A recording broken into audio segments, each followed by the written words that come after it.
두 번째 강의의 제목은 횃불 언약의 성취가 되겠습니다.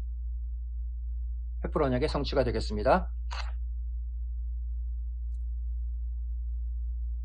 횃불 언약이라는 단어가 여러분에게는 되게 생소한 단어처럼 들릴 거예요. 그건 하나님이 아브라함에게 축복을 주시면서 하신 언약인데 창세기 15장입니다. 15장의 언약입니다.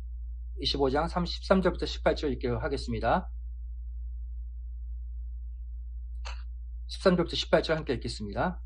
여호와께서 아브라함에게 이르시되 너는 정령이 알라 내 자손이 이방에서 객이 되어 그들을 섬기겠고 그들은 400년 동안 내 자손을 괴롭게 하리니 그 섬기는 나라를 내가 징계할지며 그 후에 내 자손이 큰 재물을 이끌고 나오리라. 너는 장수하다가 평안히 조상에게로 돌아가 장사를 할 것이요 내 자손은 4대 만에 이 땅으로 돌아오리니 이는 아모리 족속의 죄악이 아직 관영치 아니함이니라 하시더니 해가 져서 어두울 때에 연기 나는 풀무가 보이며 타는 횃불이 초갱고기 사이로 지나더라. 그날에 여호와께서 아브람으로 더불어 언약을 세워 가라사대 내가 이 땅을 애굽 땅에서부터 그 큰 강 유브라데까지 내 자손에게 주리니. 이는 하나님의 말씀이니라. 아멘. 17절 18절 이 구절을 보시면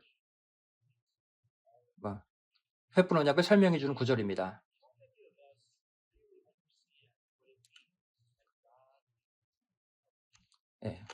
하나님의 언약이 어떤 의미인지 우리가 잘 모르며 산 적이 많았죠. 하지만 이 언약은 정말 엄청난 언약인가? 또 단순한 우리가 맺은 계약인가? 아마 이런 비즈니스 하면서 계약 맺으신 적 많이 있으시죠? 여러분 계약을 맺을 때 모든 계약 조항 문서를 보죠. 양쪽 다 그 문서에 대한 동의를 한 다음에 나에게 무엇이 이득일까 다 따져보죠. 그리고 누군가 그 언약을 계약을 어길 경우에는 뭔가 이득을 잃어버리게 되죠. 아니면 페널티를 물게 되거나 하죠.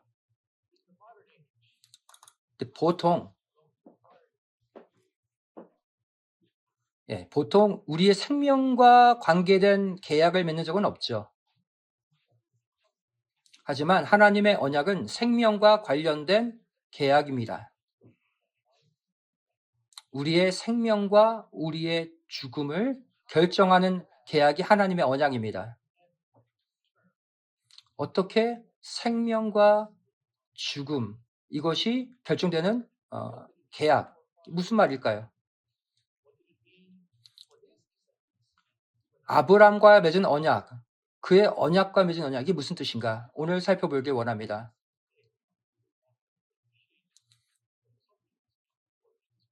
단순히 문자적인 횃불 언약을 공부하는 것 이상으로 하나님의 언약이 우리와 맺어지는 언약이 되길 원합니다. 성경에서 말하는 언약은 무엇인가? 구약 성경에서는 언약이라는 단어는 히브리어 베리트라고 말하고 있습니다. 베리트는 쪼개다라는 뜻을 갖고 있죠. 언약을 맺은 이러한 전통을 고대 영어로 언약책이라고 말합니다. 근데 이것은 죽음과 삶을 나누는 언약을 말하죠. 특별히 베리트는 재물을 쪼개서 쪼개진 재물 사이로 걸어가면서 맺은 언약이라고 해서 베리트, 쪼개다라고 말을 합니다. 보통 우리 계약할 때 서로 사인하죠. 이 당시에는 계약을 맺으면서 희생 제물이 필요합니다. 희생 제물을 죽여야 돼요.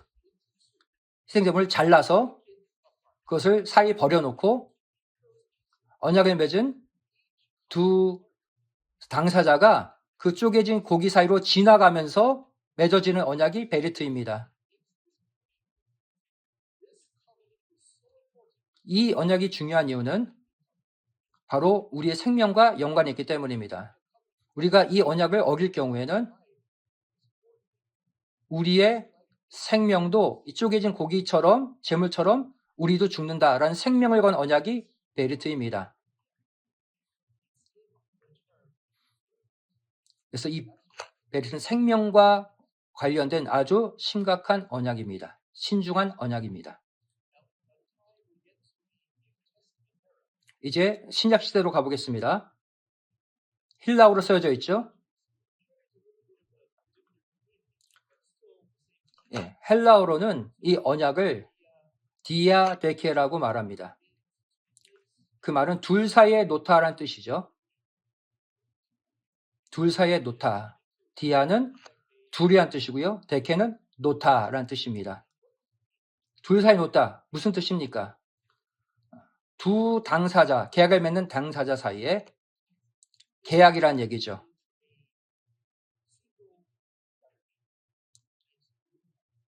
이거는 한 명 한 명과 다 연결되어 있는 언약입니다.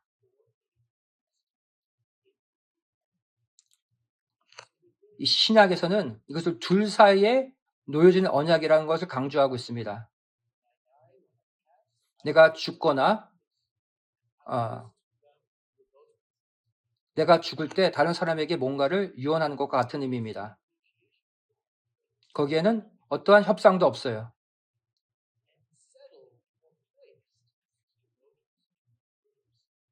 여기에는 어떠한 협상도 있을 수가 없습니다. 그건 하나님의 주권으로 맺어지는 약속이기 때문입니다.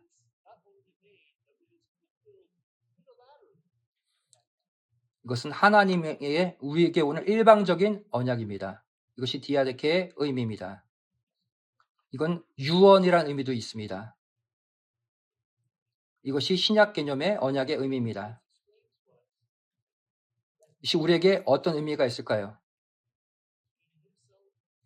이건 하나님과 우리와의 어떠한 계약이라고 할 수가 있습니다. 마지막 계약.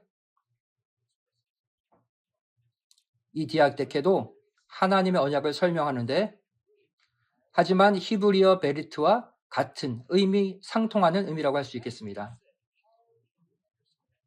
그렇다면 우리가 이 언약, 하나님의 언약을 어떻게 설명할 수 있을까요? 피와 희생으로 맺어지는 맹세라고 할 수 있습니다. 피와 희생으로 맺어진 맹세가 하나님의 언약입니다. 이게 성경적 의미의 언약입니다. 우리가 누군가 계약 맺을 때 우리가 어떤 거를 동의하지 못한다. 이것은 동의하지만 이것은 내가 동의하지 못하죠. 지금은 이 계약대로 지금 못해요. 우리 항상 계약을 변경할 때가 많이 있습니다. 왜냐하면 우리의 삶이 그렇게 완벽하지 않기 때문이죠. 우리는 항상 언약을 변경할 때가 많습니다. 하지만 창세기 15장 하나님이 아브라함과 맺은 언약은 인간의 언약과 다릅니다. 창세기 15장 10절 말씀 보시면 아브라함이 그 모든 것을 취하여 그 중간을 쪼개고 그 쪼갠 것을 마주 대하여 놓고라고 말씀하고 있죠. 창세기 15장에서 이 언약 체결 예식을 확인할 수가 있습니다. 창세기 15장 횃불 언약은 많은 학자들은 이렇게 말합니다. 박아람 목사님이 저술하신 이 구속세제 2권에서는 보면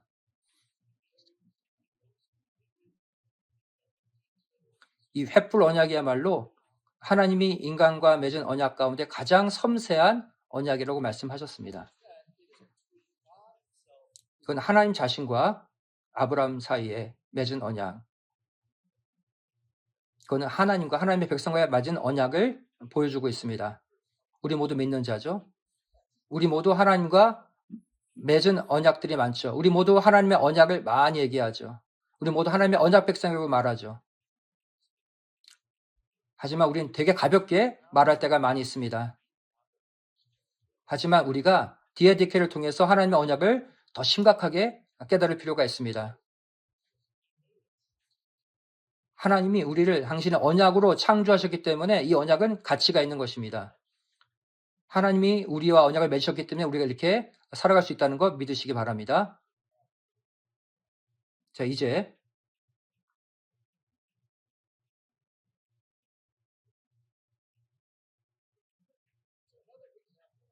다른 예를 말씀드리겠습니다.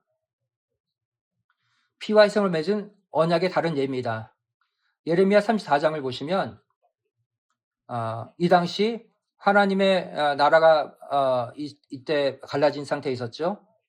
예레미야를 통해서 하나님은 백성들에게 하나님의 언약을 상기시켜 줬습니다.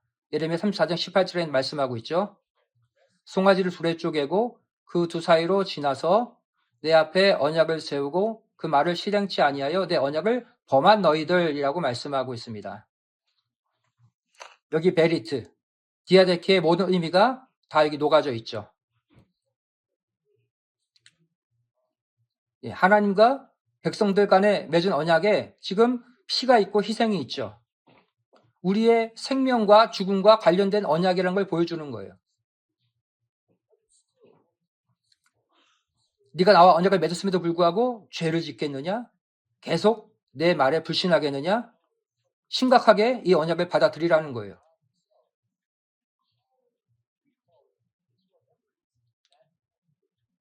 이 언약을 통해 하나님이 우리를 부르신다는 것을 우리가 깨닫길 바랍니다. 자, 이제 신약적 개념으로 가보겠어요. 피와 생명을 내준 맹세, 신약적인 예입니다. 마태복음 26장 27절 28절 말씀 보시면 바로 예수님의 최후의 만찬 장면이 나오죠. 예수님이 십자가 달리시기 바로 직전에 일어난 식사입니다. 예수님은 이미 몇 시간 후면 당신이 십자가에 달려 우리 죄를 위해 죽으실 것을 알고 계셨어요.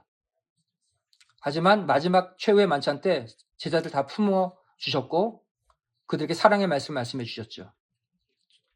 그러면서 떡을 주시며 내 살이다 말씀하셨죠. 너희를 위해 준 나의 살이다 말씀하셨죠. 마태복음 26장 27절 28절 말씀 보시면 또 잔을 가지사 사례하시고 저에게 주시며 가라사대 너희가 다 이것을 마시라. 이것은 죄사함을 얻게 하려고 많은 사람을 위하여 흘리는 나의 피, 나의 언약의 피니라 하고 포도잔을 주셨죠.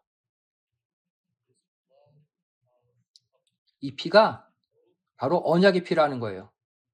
희생의 피라는 거예요. 언약의 피라는 거예요.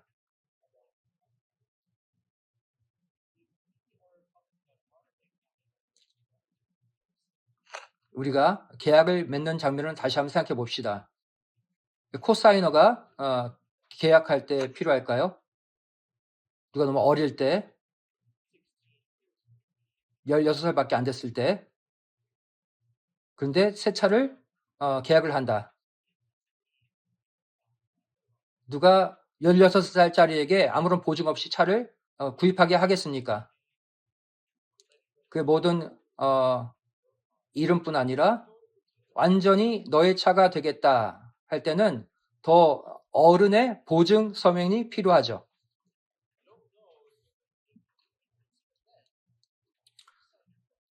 매달 페이먼트 얼마나 상관없이 보증인 성인의 사인이 필요하다는 거죠. 믿을 수가 없기 때문에.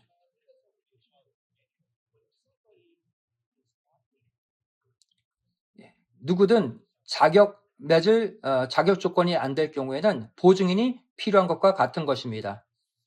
이것이 횃불 언약이 이 언약을 보여주고 있죠. 창세기 15장 횃불 언약 보시면 재물을 둘로 쪼개서 누가 그 재물 사이로 지나갔습니까? 네, 하나님을 상징하는 횃불만 지나갔어요. 아브라함이 그 사이로 지나갔을까요?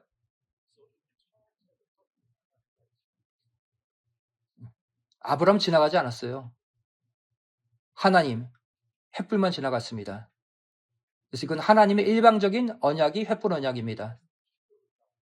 우리가 하나님의 백성이지만 우리가 하나님께 순종하고 따라가야 되지만 우리는 약해서 불순종할 때가 많죠. 그래서 지난 강의 때 우리가 배웠죠. 우리 자신의 욕심, 우리 자신이 스스로 우상되어서 하나님의 말씀 불순종할 때가 많이 있었죠. 하나님은 그러한 우리가 어떻게 하셨습니까? 너희가 언약을 끝까지 따라간다면 그러면 죽지 않고 살 수 있다는 거죠. 근데 만약에 언약의 당사자인 우리 인간이 죽어도 하나님의 언약이 거기서 사라지면 안 되죠. 그래서 횃불 언약 보시듯이 횃불만 지나간 거예요. 인간이 어겨도 하나님이 끝까지 일방적으로 그 언약을 지키겠다. 그게 횃불 언약, 횃불만 지나간 횃불 언약 베리트의 언약입니다. 그리고 예수님은 그것을 내가 너에게 주는 새 언약이다 하고 포도주 잔을 피로 비유해서 주셨죠.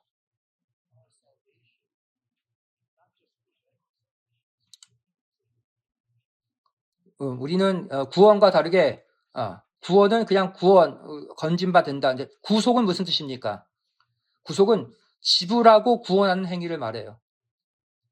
어떤 희생을 대가를 지불하고 얻는 구원이 구속입니다. 예수님은 당신의 생명, 당신의 피를 지불하고 우리를 구속하신 것입니다. 그게 리뎀션이죠. 예수님 우리를 위해 그 희생의 대가를 지불하신 거예요. 그게 바로 예수님의 피값입니다. 그래서 누구든 쪼갠 고기 사이로 우리 인간은 지나갈 수 없습니다. 그래서 오직 횃불 하나님만 지나간 거예요. 이게 바로 오늘 말씀의 결론이에요. 우리는 왜 예수님은 우리를 위해 죽으셨는가? 바로 이 언약을 이루기 위해서죠. 자, 이 언약을 공부하기 전에 성경 연대를 먼저 이해해 보길 원합니다. 성경 그냥 이야기가 아닙니다. 이건 또한 실제 역사이죠. 저는 오늘 이 시간 성경을 통해 증명하길 원합니다.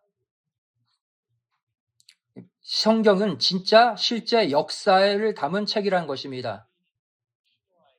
그냥 어떤 상상적인 그러한 이야기가 아니라 실제 역사, 실제 이야기라는 걸 말씀드리고 싶습니다. 실제 일어난 일들이에요. 그리고 실제 오늘날 우리에게 일어날 일입니다. 우리가 한국 사람, 미국 사람, 우리 각자 정체성이 있죠. 근데 성도의 정체성은 뭡니까? 영적으로?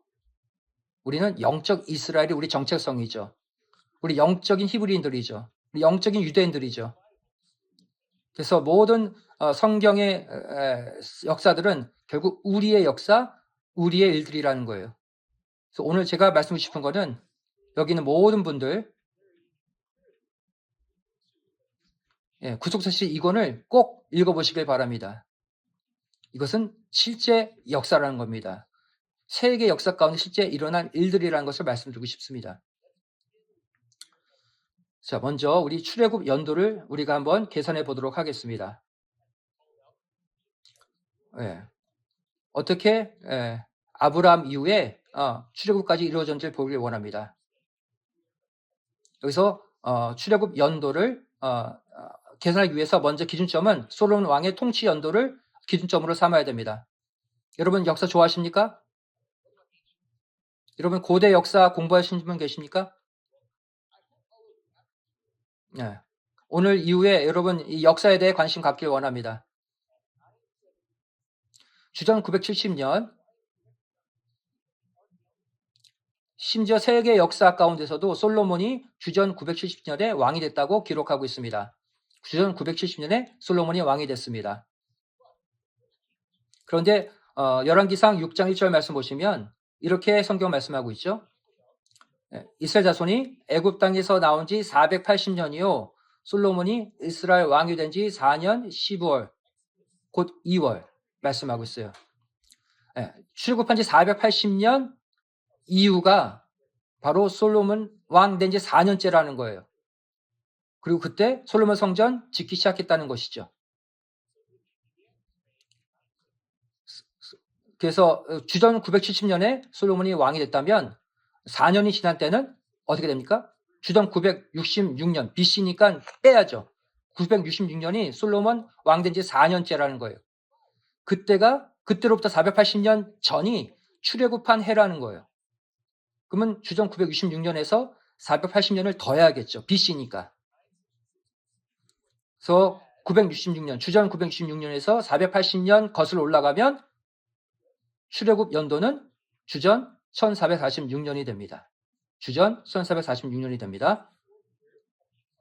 이것이 솔로몬 왕 된 지 4년째. 그때부터 480년 이전, 그러면 주전 1446년이라는 정보를 얻게 되죠. 이것은 아주 중요한 연도입니다. 이거 여러분 암기해 두세요. 나중에 테스트할 겁니다. 그래서 주전 1446년, 그때 출애굽했고요. 여기서 우리는 연대 계산이 가능해집니다. 그러면 이스라엘 백성들이 언제 애굽에 처음 들어갔을까요? 출애굽기 12장 40절 41절 말씀 보시면 이스라엘 자손이 애굽에 거주한 지 430년이라 그랬어요. 430년간 애굽에 거주했다라고 말씀하고 있죠. 430년이 마치는 그날에 여호와의 군대, 즉 이스라엘 백성들이 출애굽했다라고 기록하고 있죠. 430년 거주했다 말씀하고 있습니다. 그 말은 주전 1446년에서 또 430년을 더 거슬러 올라가 보면 몇 년이 나옵니까? 주전 1876년이 나오죠. 주전 1876년. 이때 야곱의 70가족이 애굽에 처음 들어간 해가 됩니다.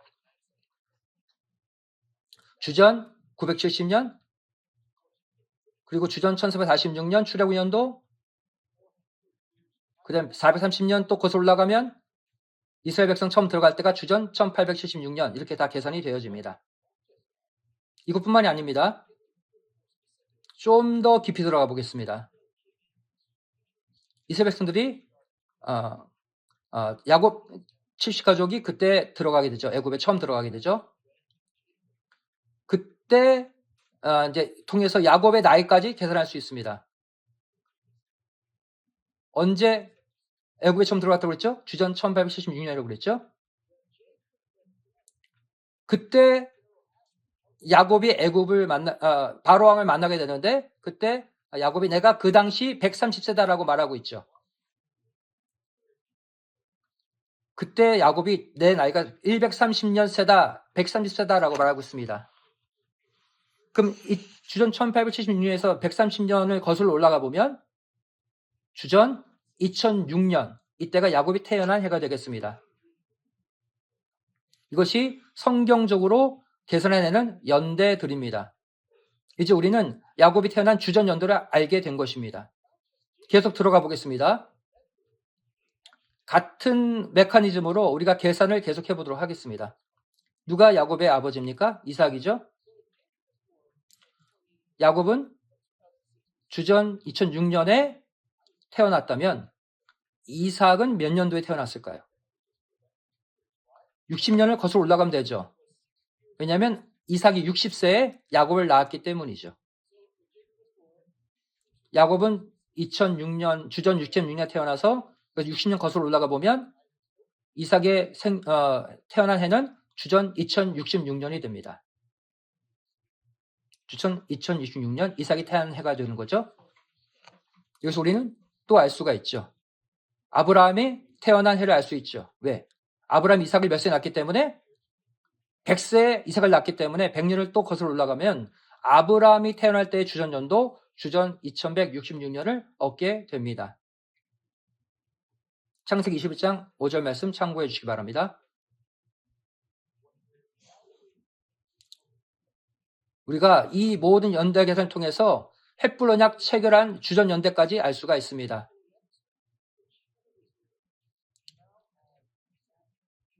이제는 정확한 주전 연도, 성경의 모든 사건들을 주전 절대 연도로 다 우리가 계산이 가능하다는 것입니다. 횃불 언약 체결 연도를 살펴보겠습니다. 횃불 언약 체결 연도에 정말 중요한 정보가 하나 있습니다. 이스마엘이 언제 태어났느냐 이것입니다. 창세기 16장 10절 말씀 보시면 하갈이 이스마엘을 낳을 때 아브라함의 나이가 86세라고 말씀하고 있습니다.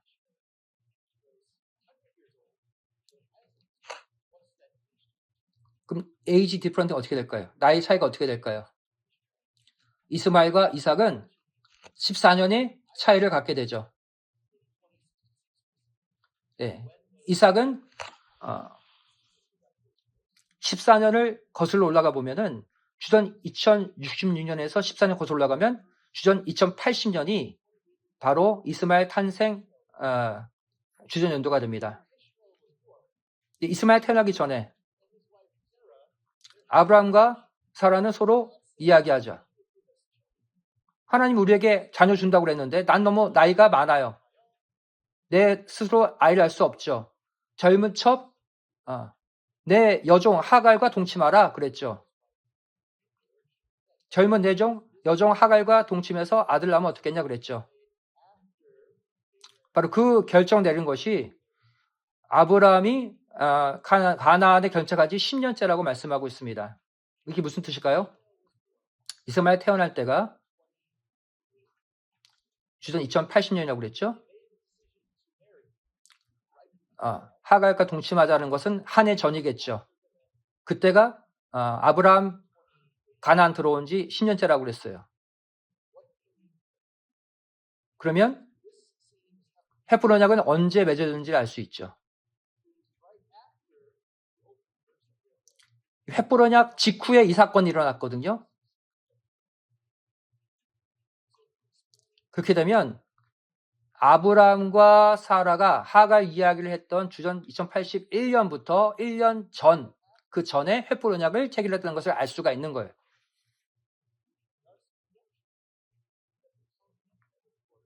결국 헤브론 언약 체결 연도는 주전 2081년 전해인 주전 2082년이라고 추정할 수가 있습니다. 이것이 바로 성경에 기록된 모든 연대기적 계산입니다. 이 모든 연도가 중요하기 때문에 여러분들 꼭 이해해 주시길 바랍니다. 이제 우리는 본론으로 들어가서 횃불 언약의 구체적 내용에 관해서 살펴보도록 하겠습니다. 횃불 언약은 당사자 간의 계약이라고 그랬죠. 근데 크게 4가지 내용으로 이루어져 있습니다. 먼저 창세기 15장 13절에 아브라함의 후손들이 이방 나라에 400년간 종살을 할 것이다. 첫 번째 내용이죠. 그리고 압제하는 나라는 심판을 받을 것이며 아브라함 자손은 많은 재물을 가지고 나올 것이다. 14절이죠. 세 번째 내용은 아브라함은 장수하다가 평안히 장사를 할 것이다. 15절이죠. 네 번째 내용은 그 자손은 4대 만에 이 땅으로 돌아올 것이다. 16절 내용입니다. 그래서 창세기 15장 횃불 언약은 이렇게 4가지 내용으로 이루어져 있습니다. 이 모든 것들이 다 성취되는 언약이라는 것입니다. 질문하겠습니다. 여러분 대학 들어갈 때 강의 들을 때 어떤 교수가 성경에 대해서 공부할 때 성경은 실제 얘기 아니다라고 누가 강의한 거 들어본 적 있습니까? 좀 어떤 분 들어보셨나요? 근데 그렇게 말한 이유가 성경은 상당히 자세하게 되어 있습니다. 근데 그 성경 역사를 정확히 모르면 그렇게 말하는 거예요. 근데 성경을 자세히 보시면 성경 자체가 연도가 정확히 실제 연대와 맞다는 것을 성경 스스로가 증거하고 있습니다. 그럼에도 불구하고 성경은 모순이 많다, 틀린 게 많다라고 말들을 많이 하죠. 성경을 잘 살펴보지 않았기 때문입니다. 이 성경은 하나님의 구속 역사를 다루고 있죠. 신비로운 비밀이 들어있습니다. 이 횃불 언약을 통해서 이 모든 것들을 해소하길 원합니다. 좀 이것을 다른 순서대로 한번 우리가 순서를 다시 정해서 한번 알아볼게요. 아브라함 향수했다네요. 예. 그 다음에 이방의 압제, 400년 종살이, 4대 만에 돌아오리라. 이런 순서대로 우리가 오늘 공부해보면 훨씬 더 쉬울 것 같습니다. 첫 번째 내용부터 가보겠습니다. 아브라함은 장수하다가 평안히 장사를 할 것이다. 창세기 15장 15절이죠. 너는 장수하다가 평안히 조상에게로 돌아가 장사될 것이다. 라는 예언이죠. 그건 어떻게 성취되었는가 봅시다. 성경 보시면 결국 어떻게 됐습니까? 창세기 25장 7절 8절에 그 언약의 성취 장면이 나오죠. 아브라함이 향년이 175세라. 상당히 오래 살았죠. 8절 보면 그가 수가 높고 나이 많아 기운이 지나여 죽어 자기 열조에게로 돌아갔다. 말씀하고 있습니다.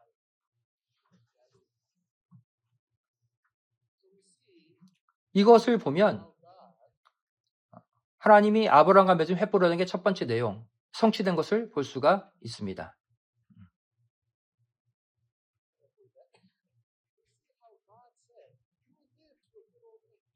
너는 향수할 거다. 네 모든 주어진 연수 누릴 것이다. 창세기 25장에서 보니까 그대로 성취된 것을 볼 수가 있죠. 175세에 향년했다. 그 모든 연수를 누렸다는 것입니다. 이 첫 번째 언약은 성취됐죠. 두 번째 언약 봅시다.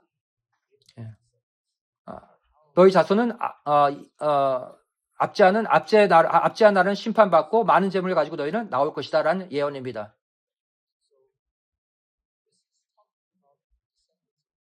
이거는 이스라엘 자손에 관한 예언이죠. 야곱의 70가족이 애굽에 들어간 연도 기억나시죠? 예, 주전 1876년 감사합니다. 주전 1870년에 야곱의 70가족이 애굽에 들어가서 큰 민족으로 번성하죠. 그런데 애굽에 종으로 있게 됩니다. 하나님이 이미 주전 2082년에 너희 자손이 이방의 압제를 받을 거다 이미 예언하셨어요. 창세기 3장 20절 21절 말씀 보시면 내가 내 손을 들어 애굽 중에 여러 가지 이적으로 그 나라를 친 후에야 그가 너희를 보내리라 그랬어요. 무슨 말입니까? 이 말은 하나님이 당신의 언약을 이미 기억하고 계셨다는 거예요. 그리고 하나님이 작정하신 시간이 됐을 때 이들을 애굽의 압제에서 끄집어내는 작업을 하신 것이죠. 그래서 애굽에 10가지 재앙을 내려서 결국은 끊어내시게 되는 거죠. 21절 말씀 보시면 빈손으로 나오지 않게 하겠다 말씀하고 있죠. 애굽 사람의 은근보화를 갖고 나올 거다 말씀하고 있죠. 출애굽기 12장 27절 말씀 보시면 바로 출애굽 직전에 마지막 10번째 재앙, 장자 재앙 때 일어난 유월절 식사 제도가 나오죠. 유월절 양을 잡아서 그 피를 문설주에 바르게 되죠. 그때 출애굽기 12장 35, 36절 말씀 보시면 이스라엘 자손이 모세의 말대로 애굽 사람의 은근 패물을 구하니 그들이 다 주었다고 말씀하고 있습니다. 기적이 일어난 것이죠. 종이 주인에게 보화를 요구했고 그거를 얻은 거예요.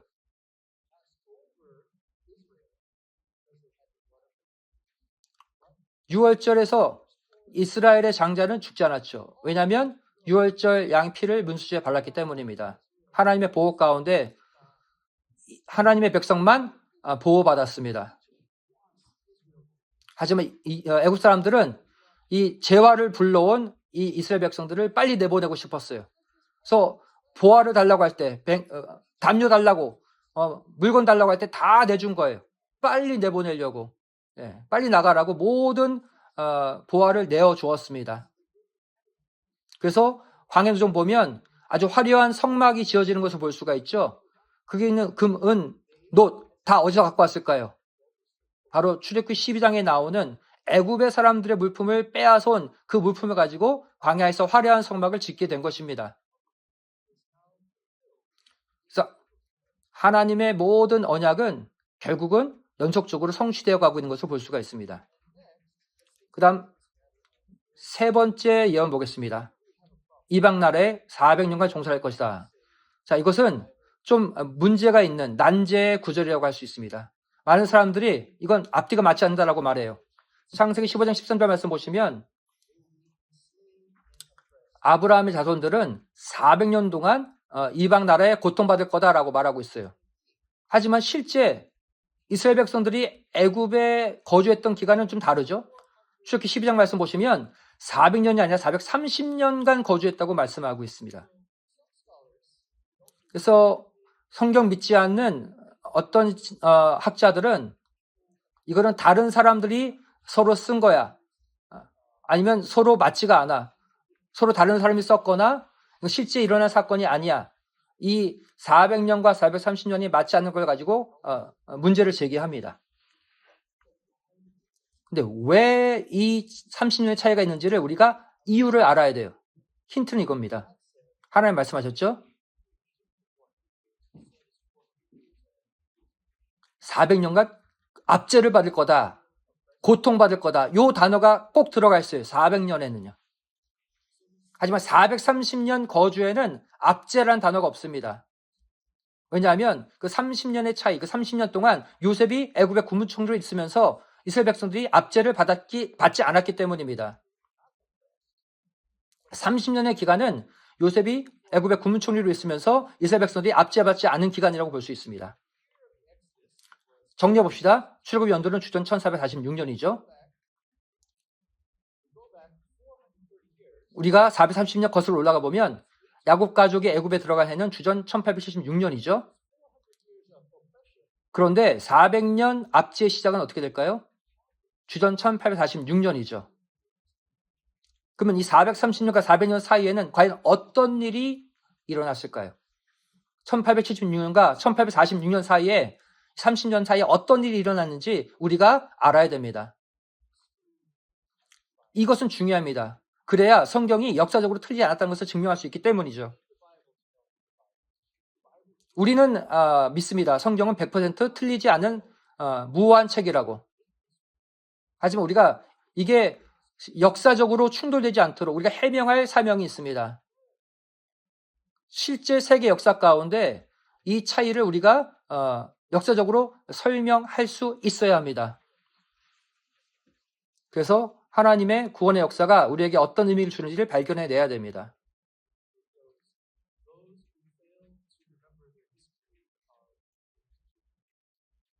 예. 역사를 잊어버리면 같은 문제가 또 생긴다 이런 말이 있죠. 성경은 더더욱 그렇지 않겠습니까? 특별히 구약 성경 마찬가지예요. 하나님의 언약을 모르기 때문에 계속 같은 문제가 발생하는 거예요. 사실 우리에게는 기회가 있습니다. 이 성경이 있기 때문이죠. 우리는 예수님을 통해 결국 이 모든 언약이 성취됐음을 믿습니다. 아멘. 그래서 가보겠습니다. 400년과 430년 차이를 설명해 드리겠습니다. 먼저 요셉의 연대를 살펴볼게요. 여러분 아시다시피 요셉은 애굽의 국무총리가 되었죠? 기억나세요? 요셉이 애굽의 꿈을 잘 해결해서 애굽의 국무총리가 되었죠. 그리고 그 꿈의 내용 그대로 7년 대풍년이 먼저 오고 애굽에 그 다음에 7년 대흉년이 올 거다 이렇게 꿈을 해석해 줬죠. 7년 대풍년 살펴보겠습니다. 창세기 41장 35절 36절 말씀 보시면 그 관리로 장차 올 풍년의 모든 곡물을 거두고 그 곡물을 바로의 손에 돌려 양식을 위하여 각성에 적치하게 하소서. 이와 같이 그 곡물을 이 땅에 저장하여 애굽 땅에 임할 7해 흉년을 예비하시면 땅이 이 흉년을 인하여 멸망치 아니하리이다. 요셉이 바로 왕에게 어떻게 7년 풍년의 곡식을 잘 관리할지를 설명해주고 있죠. 코치해주고 있죠. 요셉은 바로 왕의 꿈을 해석한 다음에 그 조치까지 설명해 주었습니다. 어떻게 요셉이 애굽의 국무총리가 됐을까요? 결국 바로는 요셉의 모든 제안을 받습니다. 이 7년 풍년의 곡식 저장을 누가 제일 잘할 것인가? 요셉이 제일 잘할 거라 생각했죠. 그래서 바로는 요셉의 이름을 사브나 바네아라고 지어줍니다. 무슨 뜻입니까? 하나님이 말씀하심, 그가 살리라라는 뜻이죠.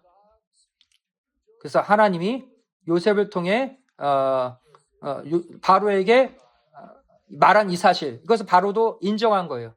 그래서 너를 보니까 하나님 말씀하시는구나, 사브나 바네아라고 지는 거예요. 창세기 41장 46, 47절 말씀 보시면 요셉이 애굽왕 바로 앞에 설 때 30세다라고 말씀하고 있어요. 즉 애굽의 군총리가 될 때 요셉의 나이는 30세라는 거예요. 그리고 나서 7년 대풍년이 시작됐고 그 다음 연이어 7년 대흉년이 이어진 거라고 보시면 됩니다. 보겠습니다. 그럼 7년 대흉년에 대해 살펴보겠습니다. 이게 중요한 것은 뭐냐면 이때 요셉과 야곱이 제외하기 때문이죠. 흉년이 있을 때 이전에 애굽은 곡식을 저축해뒀기 때문에 양식이 있었어요. 하지만 가나안에서 흉년을 겪었던 야곱의 형제들이 양식을 얻으러 애굽으로 오죠. 그때 요셉은 형들에게 괜찮냐? 나는 당신의 아우다라고 자신의 정체를 밝혔죠. 당신 가족, 야곱 가족 모두 애굽으로 들어오십시오. 그래야지 이 흉년을 이길 수 있습니다. 추자합니다. 이 땅에 2년 동안 흉년이 들었으나 아직 5년은 기경도 못하고 추수도 못할지라 말하고 있어요. 즉 2년 흉년 중에 있는데 아직 5년 흉년이 더 남았다는 거예요. 하나님이 당신들 앞서 나를 이곳에 보내셨다 고백하고 있죠. 요셉이 말하죠. 내가 애굽에 온 거 하나님의 뜻이었다. 하지만 2년 지금 흉년째고 아직 5년 흉년이 더 남았습니다. 그러니 당신의 가족 다 이곳에 들어와서 있어야 생존할 수 있다라고 얘기하죠. 이때 요셉이 국무총리 됐을 때 30세였고요. 그 이후에 7년 대풍년이 있었고요. 그 다음에 2년 흉년이 있었고 그 다음에인 현재 해까지 더하면 바로 형제들을 만났을 이때 요셉이 40세라는 것을 알 수가 있습니다. 37, 2, 그 다음에 1년 더하면 요셉 40세 때 그때 요셉은 형제들에게 자기 정체를 밝힌 것이죠. 요셉 40세 때 야곱 70가족을 애굽으로 초대한 거예요. 그때가 주전 연도로 어떻게 됩니까?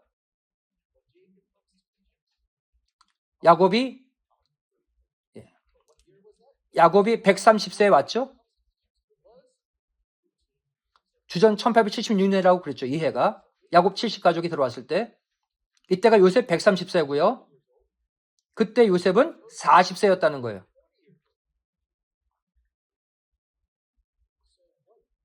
그럼 어떻게 될까요? 그럼 요셉이 언제 국무총리가 됐죠? 10년 전이죠. 그래서 1886년, 주전 1886년에 요셉이 국무총리가 된 것입니다. 이때부터 10년 전이죠. 주전 1886년에 요셉이 애굽의 국무총리가 되고 7년 대풍년, 그 기간이 주전 1885년에서 1879년 7년 대풍년이고요. 그 다음 7년 대흉년은요. 주전 1878년에서 1872년까지라고 말할 수 있습니다. 여러분이 이 연도를 잘 기억하길 원합니다. 지금 뭘 할 거냐면 우리가 이것을 잘 적용해서 세계 역사와 접목시킬 거기 때문입니다. 질문 하나 하겠습니다. 성경이 이 모든 일을 얘기했다면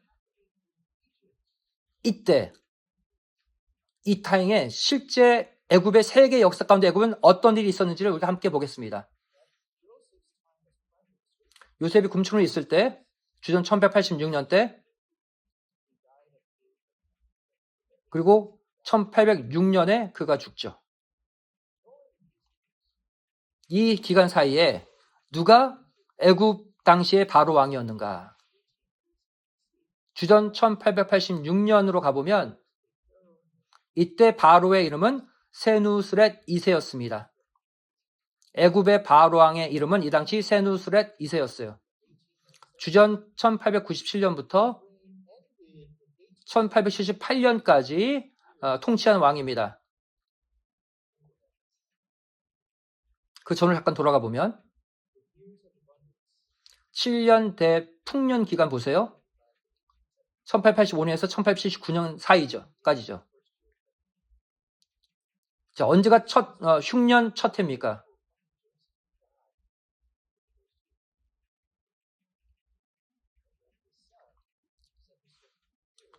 그 다음 세누스렛 2세가 죽고 세누스렛 3세가 왔을 때가 바로 흉년의 시작이에요. 세누스렛 2세가 요셉을 국무총리로 지정했고요. 주전 1897년에서 1878년 사이에 있던 왕이죠. 이때가 7년 대풍년 기간이에요. 이 세누스렛 2세는 역사적으로 무슨 일을 했습니까? 국내 사업으로 유명했어요.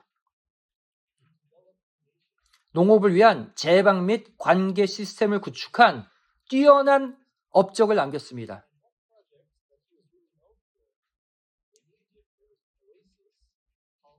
그 중에 하나가 뭐냐면 파이읰 오아시스 개발이라는 놀라운 업적을 이 왕이 남기게 됩니다. 이때 관계 시스템 구축을 바로 구축합니다. 왜냐하면 이때가 7년 대풍년 기간이라는 것을 이해하십시오. 그러니까 이 사업을 할 수가 있었다는 거예요. 성경의 역사와 실제 애굽의 세계 역사가 맞아떨어지죠. 요셉 당시 바로왕, 그 당시 7년 대풍년을 누렸던 왕이기 때문에 이 업적이 가능한 거예요. 이것이 우연일까요? 세계 역사에 그리고 이 대풍년 직전에 세누스렛 2세가 죽거든요. 성경 연대와 세계 연대 다 맞아떨어진다는 것입니다. 그 다음에 바로왕, 야곱을 만난 바로왕은요, 세누스렛 3세입니다. 주전 1878년 흉년 시작한 첫 해에 이 3세의 왕이 통치 시작하게 됩니다. 요셉 야곱의 가족이 온 30년 후가 언제라고 그랬어요?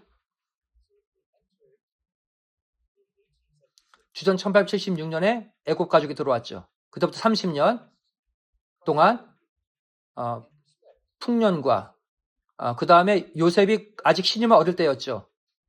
그때부터 30년 후면 언제입니까? 1846년 그때입니다.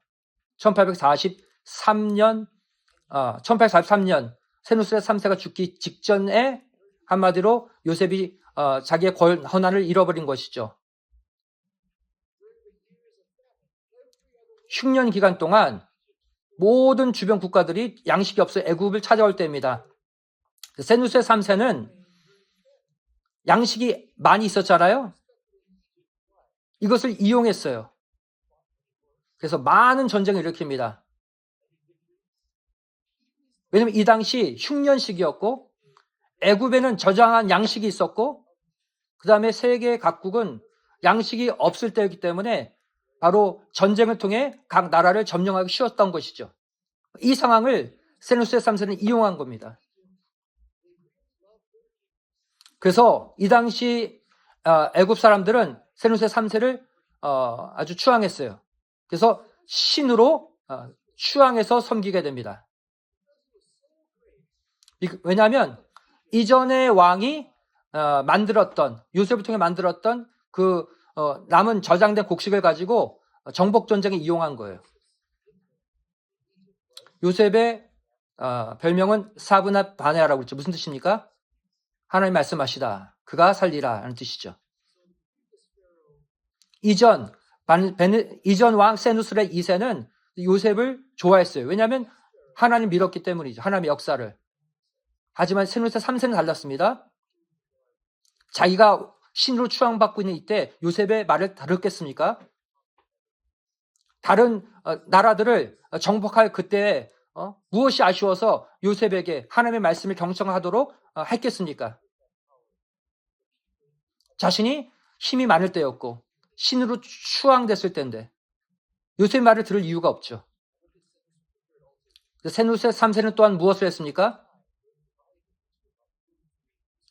애굽의 행정구역을 42개 주 노모스에서 3개의 더 큰 행정구역으로 이때 변경합니다.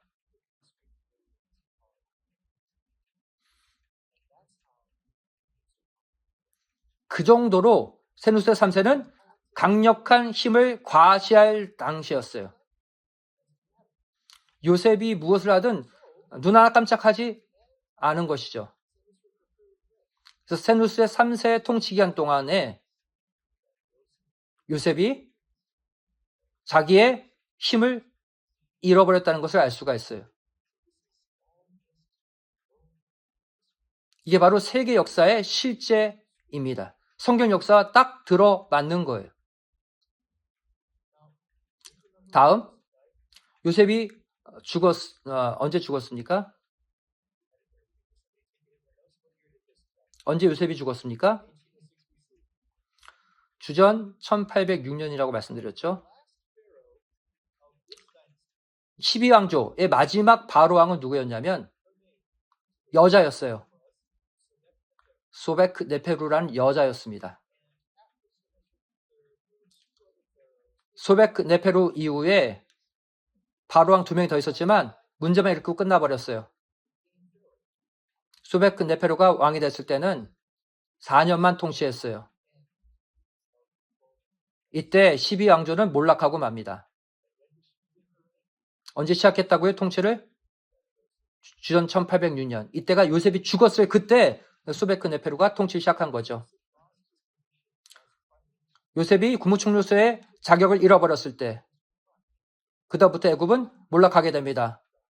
그리고 요셉이 죽었을 때 신기하게도 12왕조, 애굽의 왕조도 함께 몰락하고 맙니다. 세계 역사와 성경 역사가 맞아떨어지지 않습니까? 성경 연대 계산이 이처럼 중요하다는 거 이제 알겠죠? 이게 바로 그냥 만들어낸 게 아니라 실제 세계의 역사와 정확히 일치한다는 것입니다. 우리 이거 지금 확인하고 있죠. 이 연도가 맞는 것을 보고 야 하나님의 역사가 진짜 실제 이렇게 일어났구나 생각할 수 있고 이것은 단시 당대 유대인들의 역사가 아니라 오늘날 우리의 얘기라고 알 수가 있는 것이죠. 정리해 보겠습니다. 요셉의 연대 정리해 보겠습니다. 요셉이 국무총리로 등극한 것 주전 1886년 요셉 나이 30세였죠.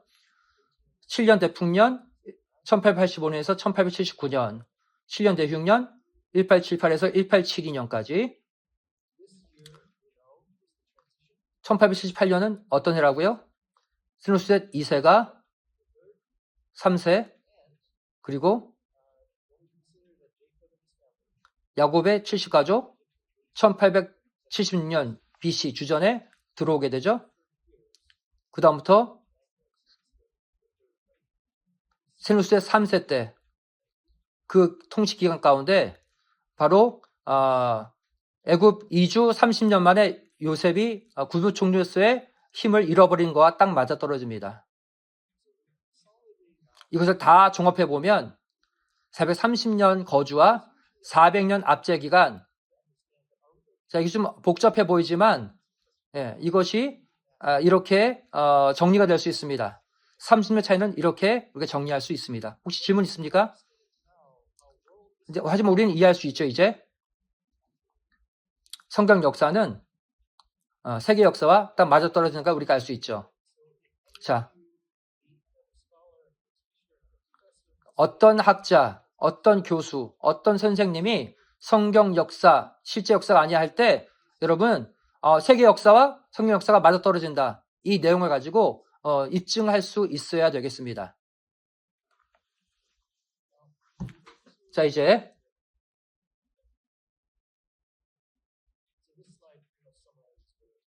이것도 쭉 정리한 내용이죠. 야곱 가족이 군무충으로 있었던 기간, 세르스 3세 재위 기간, 요셉의 생애 마지막 40년, 그가 죽었을 때 주전 1806년. 이때 애굽 왕조는 몰락했다. 정리가 되시죠? 이제 요셉이 죽을 때 되게 중요한 유언을 하게 됩니다. 우리가 이것을 다시 중요하게 여겨보겠습니다. 창세기 50장 20절부터 26절이죠. 나는 죽으나 하나님이 너희를 권고하시고 너를 이 땅에서 인도하여 내사 아브람과 이삭과 야곱에게 맹세하신 땅에 이르게 하시리라. 요셉은 기억하고 있었죠. 애굽에서 다시 가나안으로 돌아올 것이다. 아브람, 이삭, 야곱과 하나님 맺으신 그 언약을 요셉은 기억하고 있었죠. 그러면서 이렇게 말합니다. 너희는 이 땅에서 나갈 때 내 해골을 메고 올라가겠다라고 하라라고 예언하고 있죠. 유언하고 있죠. 너희들 애굽 땅 떠날 때 날 잊지 말고 내 해골을 꼭 가지고 가서 가나안 땅에 묻어달라 유언하고 있습니다. 그리고 이때 110세 요셉이 이제 이후에 죽게 되죠. 여기서 우리가 이해해야 될 게 있습니다. 4대 만에 돌아오리라. 이것이 어떻게 수치되는지 마지막으로 우리가 살펴볼 것입니다. 창세기 15장 16절에 내 자손은 4대 만에 땅으로 돌아오리니 이는 아무리 족속의 제약이 아직 관영치 아니함이라 말씀하고 있죠. 여기서 대라는 단어, 도르라는 단어인데요. 히브리어 도르는 시대라는 뜻이죠. 또 세대라는 뜻입니다. 거주하다, 거주란 뜻이죠.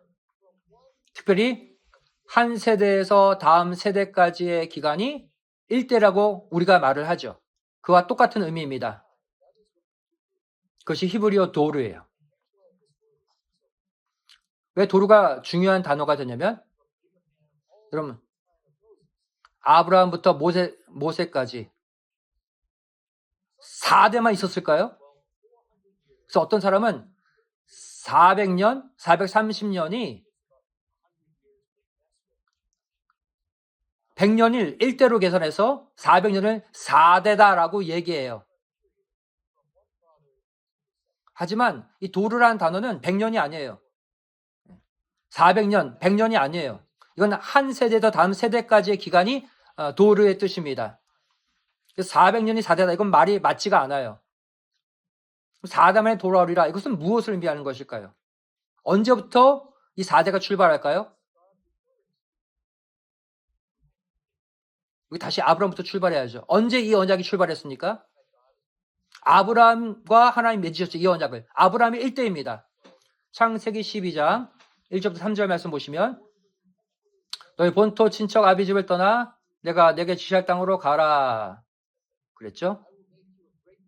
내가 너로 큰 민족을 이루고 내가 복을 주어 내 이름을 창대케 하리니 너는 복의 근원이 되리라. 너를 축복하는 자 내가 복을 주고 너를 저주하는 자 내가 저주할 것이다. 하나님이 아브라함에게 이 복을 주셨어요. 가나안으로 부르실 때 이 약속을 하셨죠. 아브라함 이야기 다시 보겠습니다. 창세기 15장 18절 말씀 보시면 여호와께서 아브라함으로 더불어 언약을 세워 가라사야 그랬죠. 이 땅을 애굽 강에서부터 그 큰 유브라데까지 내 서에게 줄 것이다 그랬어요. 네 후손에게 이 땅을 주겠다 그랬어요. 애굽 강에서부터 유브라데까지 그 중동에 지금 이스라엘 백성들이 살고 있는 가나안 땅의 경계를 말합니다. 이것을 언약으로 말씀하시죠. 네 후손에게 이 땅을 주겠다. 하나님이 아브라함에게 처음 이 말씀하셨습니다. 그러니까 아브라함이 1대예요. 창세기 17장 5절 6절 말씀 보시면 하나님이 아브라함을 축복하면서 아브람이란 이름을 아브람은 존귀한 아버지란 뜻이죠. 아브라함으로 바꿔주십니다. 아브라함은 열국의 아비란 뜻이죠.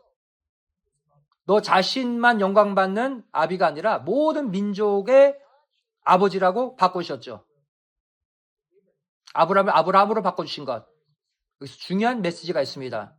내가 너를 심히 번성케 하겠다라는 것이 아브라함의 계명을 통해 주어지는 메시지죠.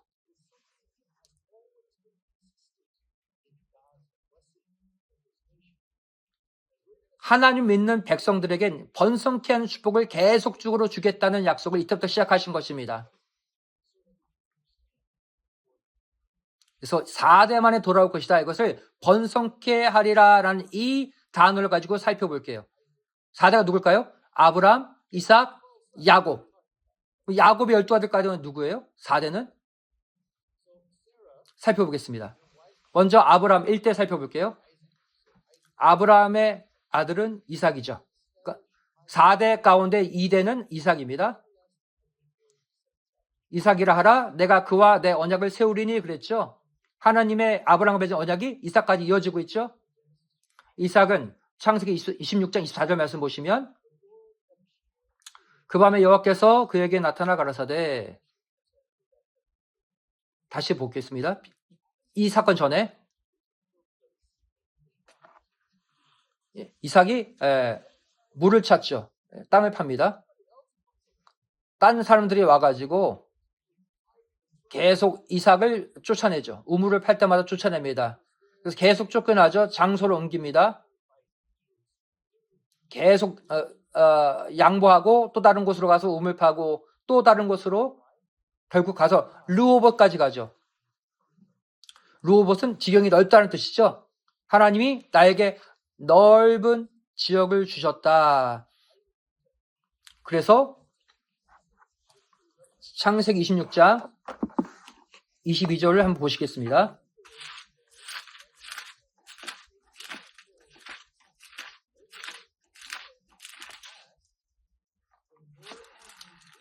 이삭이 거기서 옮겨 다른 우물을 봤더니 그들이 다투지 아니하였으므로 르호봇이라 하였더라. 우리의 장소를 넓게 하셨으니 이 땅에서 우리가 번성하리로다. 번성이라는 단어가 나오죠. 그 다음에 그 밤에 하나님이 이삭에게 나타나서 아브라함과 맺은 언약을 또다시 이삭에게 말씀하십니다. 두려워하지 말라. 나 너와 함께 하겠다. 내게 복을 주어 내 자손으로 번성케 하리라. 번성이라는 단어를 아브라함에게도 썼지만 이삭에게도 또 썼죠. 번성이라는 단어가 이 4대 만해를 이어주는 핵심 키워드라고 할 수가 있겠습니다. 그 다음 믿음의 3대 야곱이죠. 이삭의 아들 야곱이죠. 야곱이 바닷 아람으로 아내를 구하러 바닷 아람으로 갈 때 이삭이 야곱에게 이렇게 말하죠. 창세기 28장 34절이죠. 하나님 내게 복을 주어. 아브라함과 이삭에게 주신 그 멘트를 똑같이 야곱에게 합니다. 너로 생육하고 번성케 하사. 번성이라는 단어가 또 나오죠. 그래서 아브라함이 허락하신 복을 너에게 주시되 그랬죠. 너와 함께 내 자손에게 주사 그랬죠. 그래서 이 땅을 유업으로 네 자손을 받길 원한다. 하나님이 아브라함에게 마신 횃불 언약의 내용이 요셉에게까지 똑같이 내려가고 있어요. 너의 자손이 번성할 것이고 이 땅을 차지할 것이다. 이삭과도 똑같은 얘기를 했고요. 야곱에게도 똑같은 예언이 또 전달되고 있어요. 이제 야곱 볼게요. 창세기 28장 10절부터 15절 말씀 보시면 야곱이 이렇게 고백하죠. 베델에서 바로 사닥다리 환상을 본 이후에 야곱의 고백이죠. 여호와께서 그 위에 서서 가라사대 나는 여호와니 너희 조상 아브라함의 하나님이요 이삭의 하나님이요.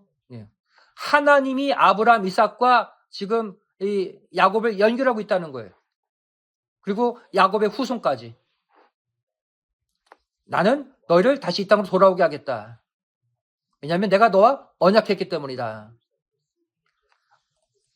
창세기 15장 횃불 언약이 계속 내려가죠.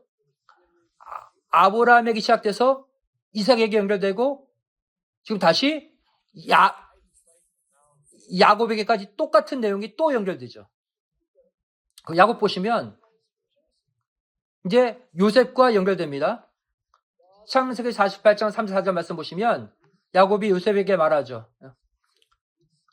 루스는 베델과 같은 지명이죠. 루스에서 전능하신 하나님이 내게 나타나 복을 허락하여 내가 너로 생육하고 번성하게 하며, 번성이 하나 또 나오죠. 그리고 많은 백성 주겠다고 그랬죠. 또 이 땅을 영원한 기업이 되게 했다. 계속 자손 이야기, 계속 땅 이야기하죠. 계속 하나님의 언약 얘기하죠. 하나님이 아브라함과 맺은 언약, 이삭과 맺은 언약, 야곱과 맺은 언약, 요셉과 맺은 언약으로 똑같은 내용을 또 계속 반복해서 말씀하시는 것을 알 수가 있죠. 이걸 볼 때 우리 하나님은 얼마나 일정하시고 동일하신 분인가를 알 수가 있어요. 아브라함, 이삭, 야곱, 요셉이 하나님과 맺은 언약의 내용이 똑같아요. 조셉은 그래서 결국 이 믿음의 4대가 되는 거예요. 요셉이 4대가 될 수 있는 이 고백 때문입니다. 요셉은 조금 다르게 예언하고 있어요. 요셉과 야곱이 만났을 때 야곱이 요셉에게 말하죠. 네가 애굽에서 내게 낳은 두 아들 에브라임과 므낫세는 내 것이라, 르우벤, 시몬처럼 내 것이 될 것이라 그랬어요.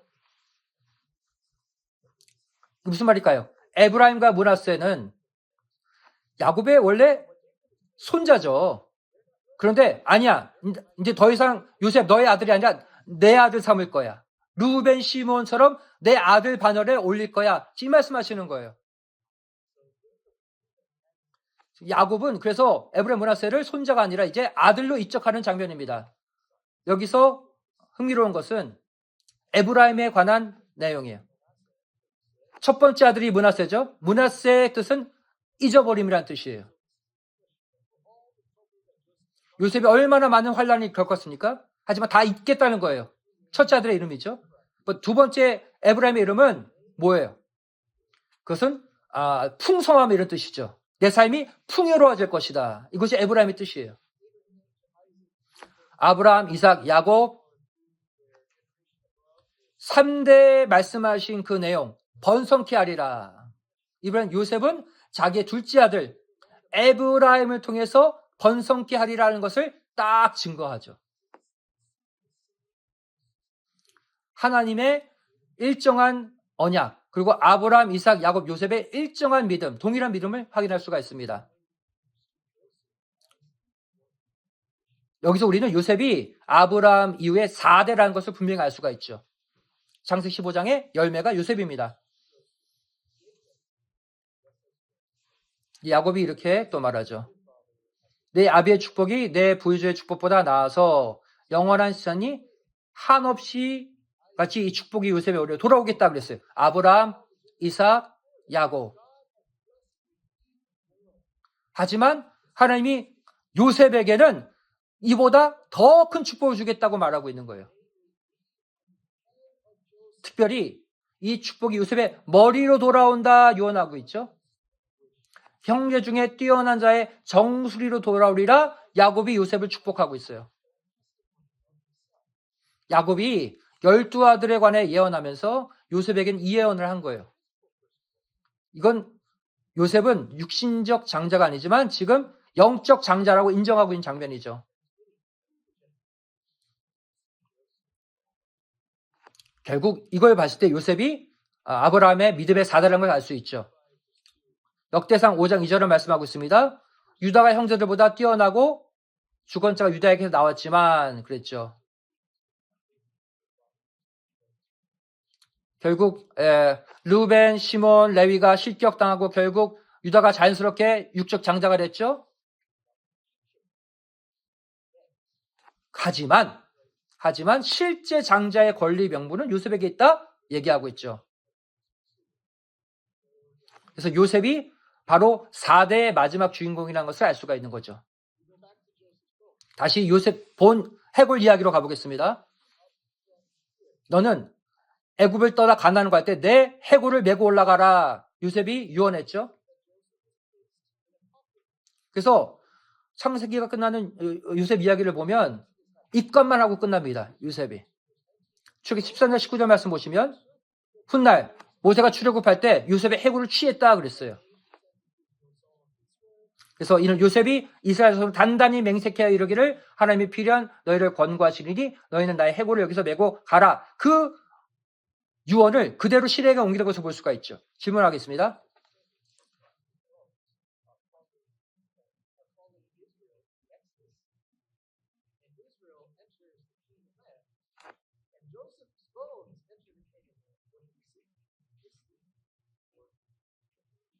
요셉의 관 해골이 출애굽해서 가나안 들어갈 때 요셉도 사담에 들어간 것이 되는 것이죠. 그죠?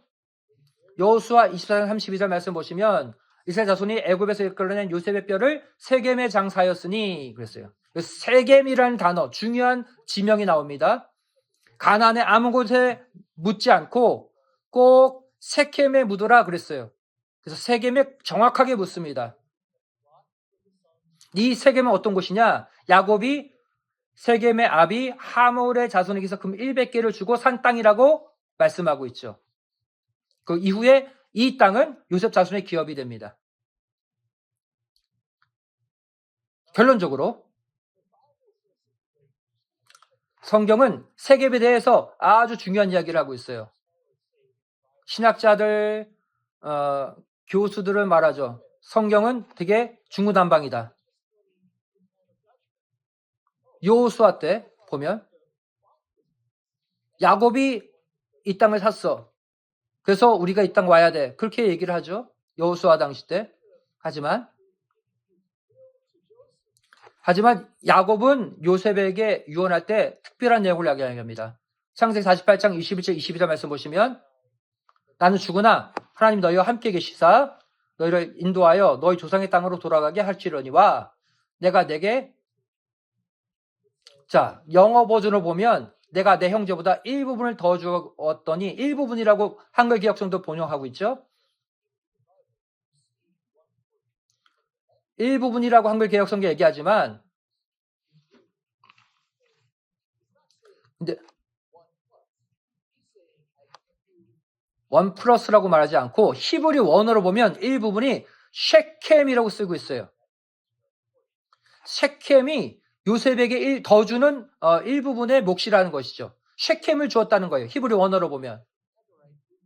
근데 특별히 이 땅은 내가 칼과 활로 아모리 족속에서 빼앗았다. 싸워서 이 땅을 빼앗아 너에게 줬다라고 이야기하고 있어요. 여기서 문제가 생깁니다. 그들이 요셉의 해골을 세겜에 물을 때 야곱이 샀다. 근데 야곱은 뭐라고 그래요? 아니야. 나는 그들과 싸워서 그 땅을 빼앗아 너에게 줬다라고 얘기하고 있어요. 무엇이 진실일까요? 박아람 목사님은 이 구속세지 2권을 통해서 이 문제를 설명해 주셨습니다. 이거는 구속사적인 관점으로 봐야 된다는 거예요. 성경은요? 뭐라고 얘기하고 있습니까? 창세기 33장 19절 말씀 보시면 팩트가 나오죠. 그가 이 장막 친밭 세겜의 일부분 땅을 하몰의 아들들에게서 샀다고 그랬어요. 야곱은 싸워서 빼앗았다고 그랬는데 실제 야곱은 돈 주고 샀거든요. 그럼 야곱이 거짓말한 겁니까? 야곱이 이 땅을 샀어요, 실제는. 근데 한쪽으로는 야곱이 내가 칼과 활로 싸워서 이것을 빼앗았어. 이렇게 또 말해요. 그럼 무엇이 진실일까요? 하나는 진실이고 하나는 거짓말일까요? 어떻게 이 두 가지가 조화를 이룰 수 있을까요?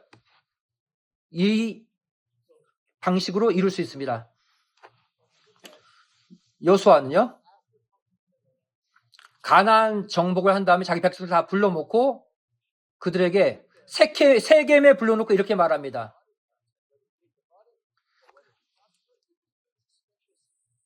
야곱이 이 땅을 샀던 싸워서 빼앗았던 근데 여호수아는 이렇게 말하고 있어요.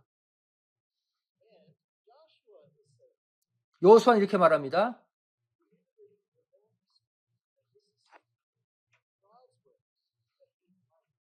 너희가 싸워서 빼앗은 이 땅, 아모리 사람의 땅으로 들어가게 하매 그들이 너희와 싸우기로 내가 그들을 너희 손에 붙이매 그랬죠? 실제로 아모리 족속과 싸운 사람들은 누구예요? 야곱이 아니라 야곱의 후손들, 여호수아 당시 사람들이 실제 아모리 족속과 싸워서 그 땅을 빼앗은 거죠. 과거 야곱이 세겜 땅을 샀지만 4대 만에 요셉의 해골이 가나안 땅 들어가면서 이스라엘 백성들이 싸워서 그 땅을 차지할 것을 야곱은 예언적으로 선포한 거예요. 네가 나의 유언을 듣고 그것을 받들어 실제 훗날 이스라엘 백성들이 가나안 땅에 들어가서 이 땅을 싸워서 빼앗을 것을 미리 내다보고 유언적으로 야곱은 내가 칼과 활로 이 땅을 빼앗았다라고 표현한 것입니다. 이것은 훗날 이스라엘 백성들이 싸워서 그 땅을 차지할 것에 대한 야곱의 예언이에요. 이미 이루어진 일로 예언하고 있는 거죠. 그만큼 야곱은 하나님의 언약을 굳게 믿은 거예요. 요셉이 4대 만에 들어갈 때 반드시 아모리 족속과 싸워서 그 땅을 차지할 것을 내다본 거예요. 여호수아는 이렇게 고백하고 있습니다. 하나님이 우리가 아모리 족속과 싸워서 이길 수 있도록 우리 손에 붙여줬다라고 해서 여호수아가 고백하고 있습니다. 그리고 그 땅에 세겜, 그 땅에 요셉의 해골을 매장하게 되죠. 자, 이제 용어를 정리해 보겠습니다. 지난번 강의와 이번 강의 공통적으로 가나안 땅, 약속의 땅에 들어갈 때 리더는 여호수아였죠. 근데 여기서 중요한 예언이 있습니다. 예언이 있습니다. 바로 여호수아의 이름의 뜻입니다. 야훼, 저호바, 주란 뜻이죠. 여호와란 뜻. 그 호시아, 구원이란 뜻의 호시아의 합성어예요. 여호수아의 이름은 주가 구원하신다. 여호와가 구원하신다 이런 뜻이에요. 근데 이것은 예호슈아인데 예호슈아가 이제 더 축약돼서 예슈아라고 발음하게 되죠. 예슈아는요.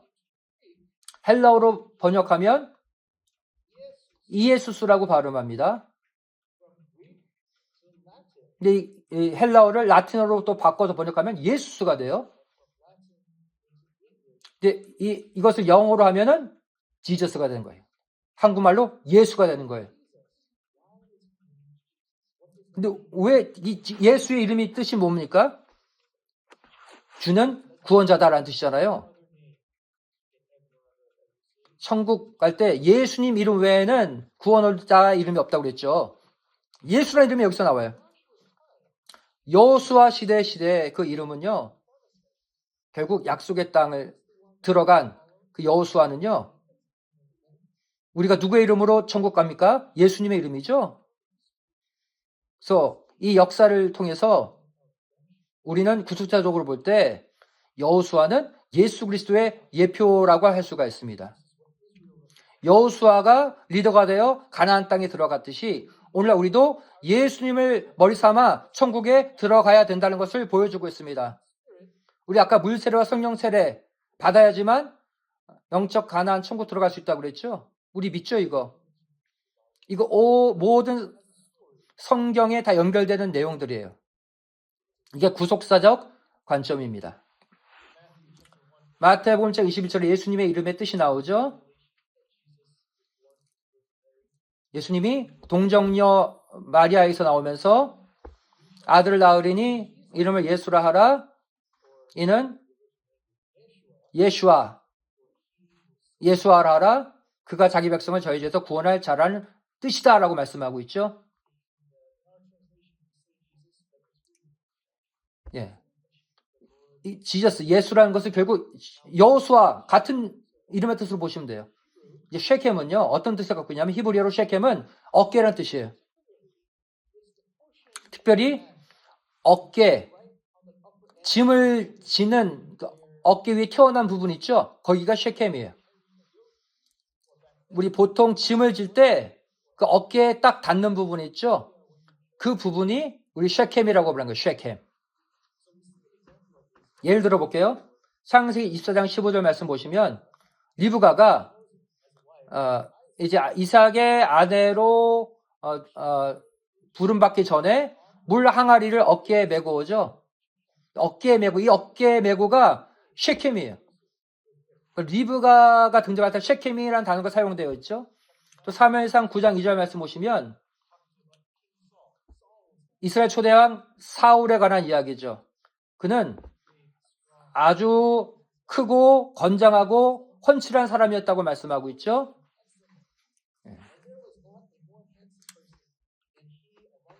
그보다 준수한 자가 없었다. 그러면서 키는 모든 백성보다 어깨 위는 더하더라 그랬어요. 어깨, 셰켐이 여기 또 등장하고 있어요. 한마디로 다른 사람의 머리가 사울의 어깨라는 거예요. 즉 어깨부터 머리 하나 더 있는 높은 키를 갖고 있는 자가 사울이다. 여기도 셰켐이라는 단어가 사용되어 있죠. 그 셰켐은 여러 용도로 사용되고 있는 것을 볼 수가 있습니다. 또 시편 81편 5절부터 7절 말씀 보시면 이번에는 요셉의 구속사적 미션을 말씀하고 있죠. 요셉의 족속 중에 이를 증거로 세우셨도다.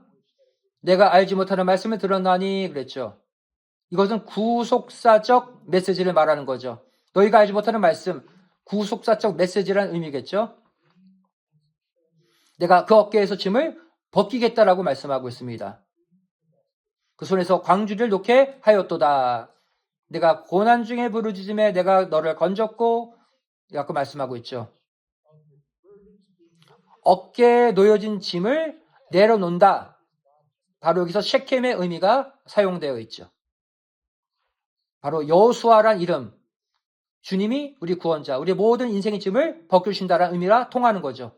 시편 68편 19절 말씀 보시면 날마다 우리 짐을 지시는 주, 곧 우리의 구원이신 하나님을 찬송할지로다 그랬어요. 우리의 모든 죄악의 짐을 주님이 다 지신대요. 시편 55편 22절도 내 짐을 여호와께 맡겨버리라. 너를 붙드시고 의인의 요동함을 영영히 허락지 아니하시리라 그랬어요.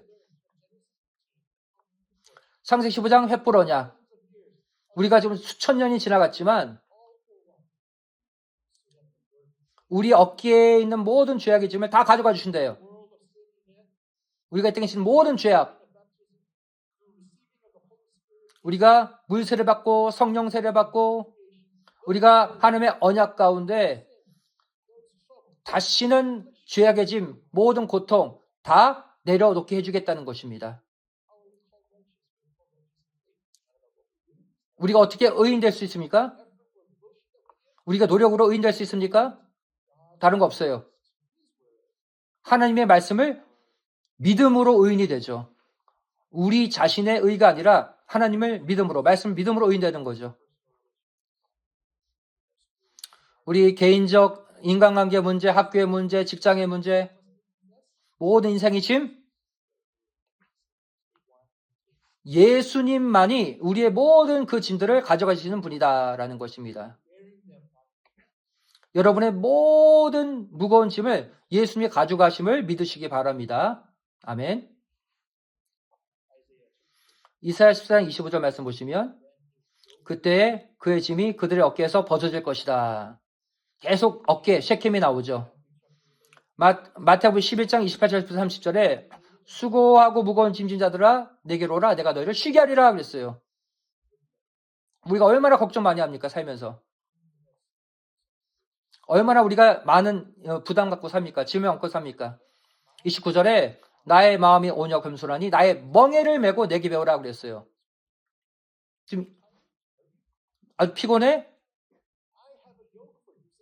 내 멍에를 너에게 줄게. 이거 말이 좀 이상한 것처럼 보였죠. 근데 헬라어로 잘 보시기 바랍니다. 이 멍에는 주고스라는 뜻입니다. 헬라어로. 그것은 둘이 함께 한다, 함께 진다라는 뜻이에요.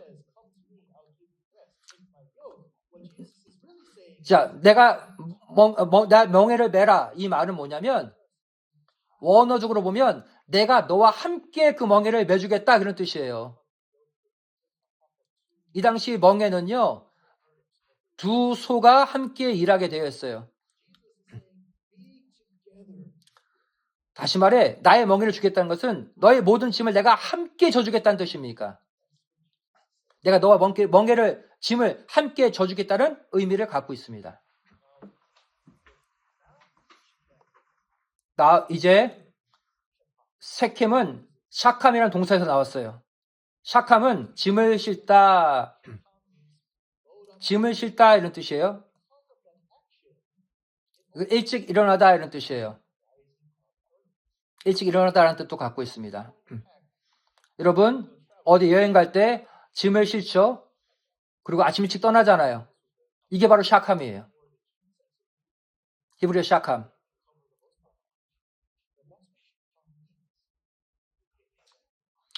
이제 모든 것이 이제 떠날 준비가 됐다는 거죠. 일찍 떠날 준비가 됐다는 의미입니다. 창세기 48장 21절 22절 말씀 보시면 내가 일부분을 너에게 더 주겠다 요셉에게 말씀하셨죠. 이걸 어떻게 종합해서 이제 의미를 구현해 볼까요? 여호수아는요.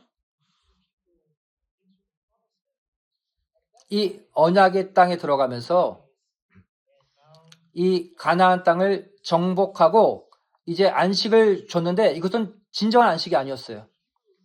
그 히브리서 4장 8절부터 10절 말씀 보시면 실제 역사도 마찬가지입니다. 여호수아는 진정한 안식을 주지 못했다 그랬어요. 만약 여호수아가 진정한 안식을 줬으면 여호수아가 하나님이겠죠. 그래서 남겨진 안식이 있다라고 말씀하고 있어요. 이미 그의 안식에 들어간 자는 하나님이 자기를 쉬신같이 자기를 쉬시니라 말씀하고 있죠. 진정한 안식은 다른 데 주어진다는 거예요. 우리의 모든 인생의 짐을 내려놓고 진정한 안식을 할 때가 언제냐? 마태복음 12장 8절 말씀 보시면 예수님, 인자가 안식일의 주인이다라고 말씀하고 있죠. 진정한 안식을 주시는 분은 예수님 한 분뿐이라는 거예요. 진정한 셰켐에서 우리가 모든 어깨의 짐을 내려놓고 진정한 참 안식을 얻게 되는 구원의 역사, 그건 예수님의 역사라는 것을 말씀해주고 있습니다. 세켐, 안식, 여호수아, 예수 다 연결해서 보셔야 돼요. 이제 안식에 관한 이야기를 다시 해보겠습니다. 마태복음 28장 1절에 안식일이 다하여가고 안식 후 첫날이 되는 미명의 막달라 마리아와 다른 마리아가 무덤을 보러 갔다고 그랬죠.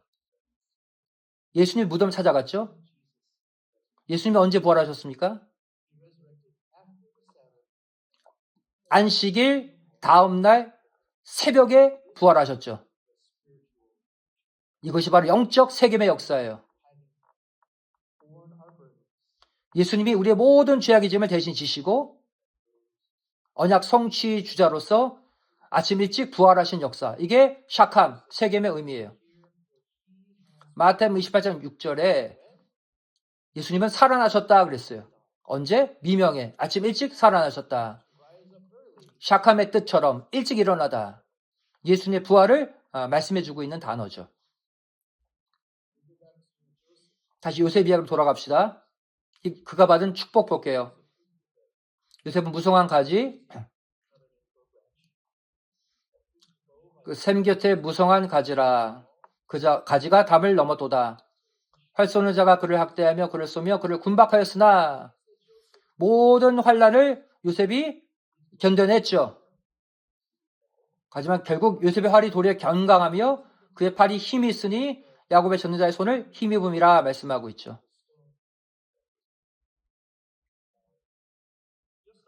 그로부터 이스라엘의 반석이 목자 나도다. 예수님이에요. 누구 유대인 친구 있으십니까? 유대 사상에 대해 알고 계신 분 계세요? 그들은 예수님을 그리스도로 믿지 않죠? 메시아로 믿지 않죠? 어디서는 유대교에 대해서 이렇게 말합니다. 두 개의 그리스도가 있다. 왜 그렇습니까? 그 사람들은 어떻게 그리스도가 승리할 수 있고 동시에 어떻게 고통받을 수 있냐. 그게 이해가 안 가는 거예요. 그래서 두 종류의 그리스도가 있다는 거예요. 고통받는 그리스도가 따로 있고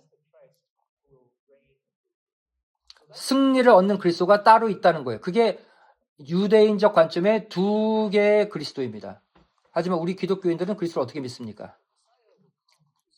메시아는 고난도 받지만 결국 승리하시는 분이다. 이렇게 여기죠. 두 명의 그리스도가 아니라 한 명의 그리스도, 한 명의 메시아라는 거예요. 그분이 우리에게 온다는 거예요. 그리고 그분이 다시 재림하신다는 거예요. 메시아, 그리스도에 관한 어떠한 유대적 관점에서 들으신 분이 있다면 이 요셉 이야기를 하세요.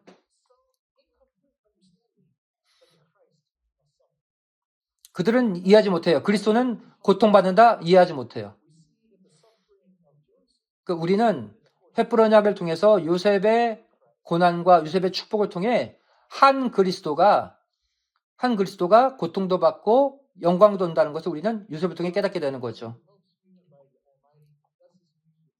내 아비의 축복이 내 보여줄 축복보다 나아서 영원한 산이 한없음 같이 이 축복이 요셉의 머리로 돌아오며 그 형제 중 뛰어난 자의 영수로 돌아오리라 그랬어요.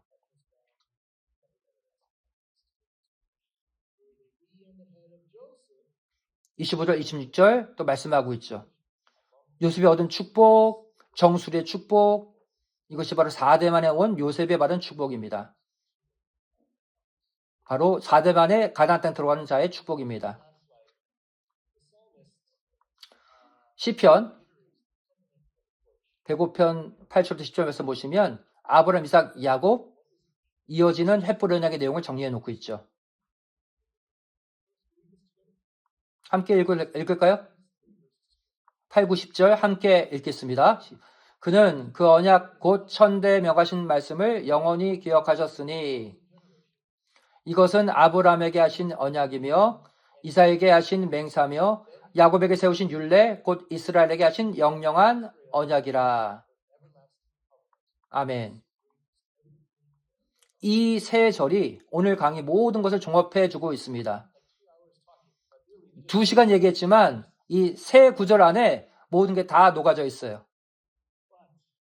하지만 요셉은 4대 만에 돌아온다는 요셉은 결국 세겜에 묻혔죠. 거기서 하나님은 우리의 모든 죄악의 짐을 벗겨주시고 결국 예수님의 부활로 이 횃불 언약이 성취된다는 것을 보여주고 있습니다. 결국 이것은 우리에게 어떤 의미를 줄까요? 결국 산자의 신앙을 우리에게 말씀해주고 있어요. 살아있는 믿음. 바리새인들은요, 예수님을 시험했죠. 부활에 대해서, 죽음에 대해서 시험했죠. 사두개인은 부활을 믿지 않잖아요. 그게 말씀입니다. 예수님이 너희들 오해했다 말씀하고 있어요. 부활에 대해서를 잘못 이해하고 있다고 예수님이 지적하셨죠. 31절에 죽은 자의 부활을 의논할지인데 하나님이 너에게 말씀하신 바 32절 함께 읽겠습니다. 시작. 나는 아브라함의 하나님이요 이삭의 하나님이요 야곱의 하나님이라 하신 것을 읽어보지 못하였느냐. 하나님 죽은 자의 하나님이 아니요 산 자의 하나님이시라 하시니 그랬죠. 아브라함, 이삭, 야곱 지금 진짜 예수님 당시 살아 있었습니까? 그 순례자의 길 보면 아브라함, 이삭, 야곱 무덤 있어요. 무덤을 기념하고 있습니다. 이거 아브라함의 무덤이다. 이삭의 무덤이다. 야곱의 무덤이다. 그러고 있어요. 예수님 시대 때 이미 그들은 죽은 자들임에도 불구하고 예수님은 그들은 죽지 않았어. 그들은 살아있어. 왜냐하면 그들은 산 믿음을 갖고 있었기 때문이야 라고 말하고 있는 거예요. 그들의 믿음은 살아있기 때문에 산자야 라고 예수님 말씀하는 거예요.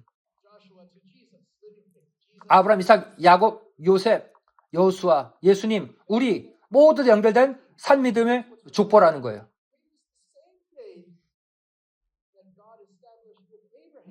하나님이 아브라함과 창세기 15장에 맺은 그 언약을 통한 아브라함의 믿음, 하나님이 세우신 그 믿음.